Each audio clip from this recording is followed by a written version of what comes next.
Hi friends, I've brought a new video for you. This video is going to be on Lidosporin drops. Lidosporin drops are made by GlaxoSmithKline. The price for one bottle is 33 rupees. The bottle is 5 milliliters.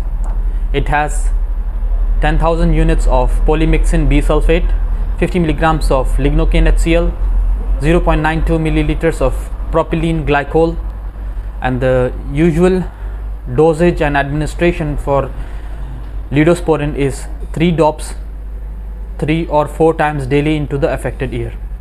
This ear drop is used to treat outer ear infections caused by bacteria, also known as swimmer's ear. This medication contains neomycin and polymyxin, which are antibiotics that work by stopping the growth of bacteria. It also contains hydrocortisone, which is an anti-inflammatory corticosteroid that works by reducing ear swelling and discomfort. The side effects of Lidosporin are usually that it causes stinging and burning of ear. It is contraindicated in patients with known sensitivity to the drug.